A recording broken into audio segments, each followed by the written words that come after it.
Lately, there's a lot of talk about this junk touching going on throughout America's airports. And I gotta say, that is quite concerning to me.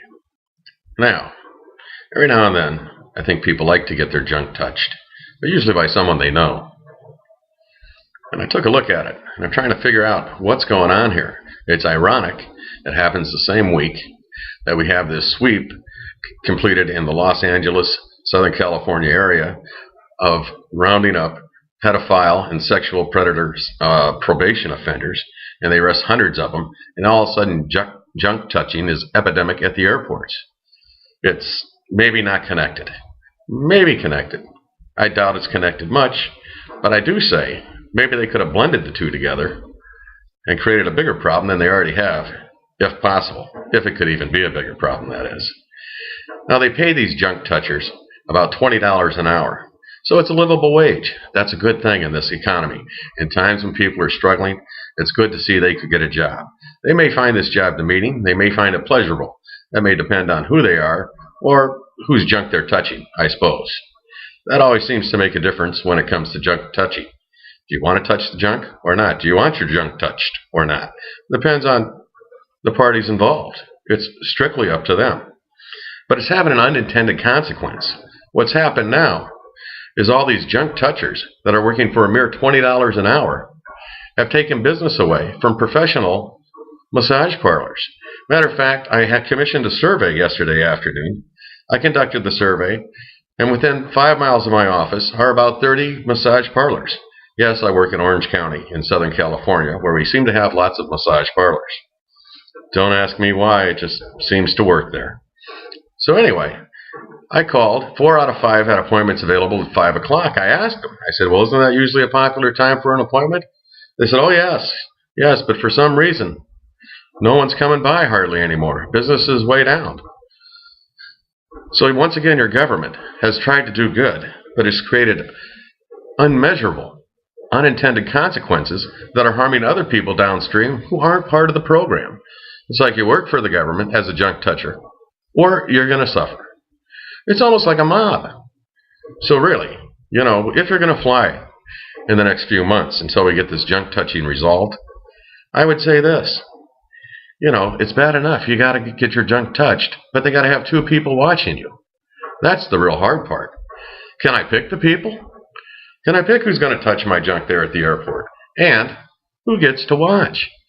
Request a private room? That's great, but they still bring in the 2 observers.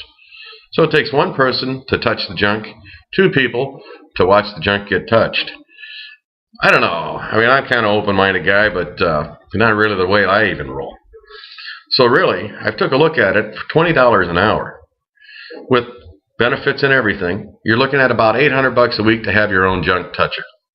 I would say this. We should turn this junk touching cost into the same as we do carbon credits for the corporations that pollute a lot.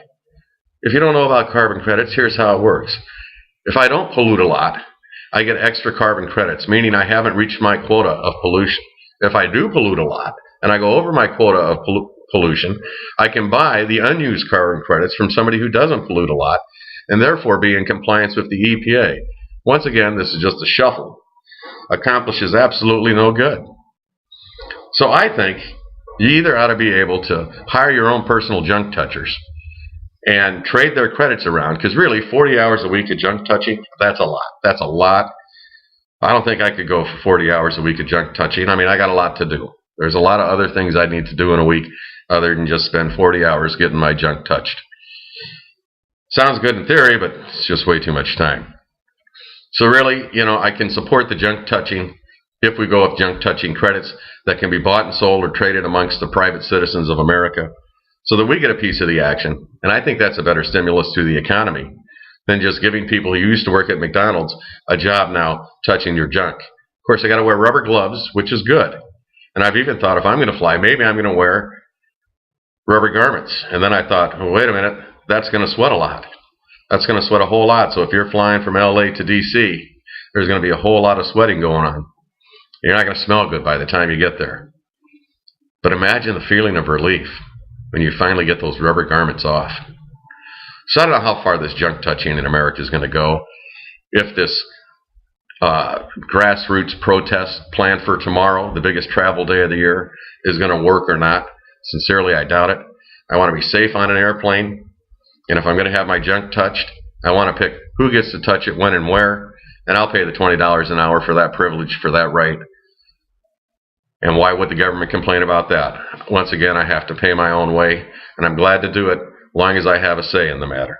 So please, watch out for your junk, and don't touch anybody's junk unless you're asked to. Peace and love.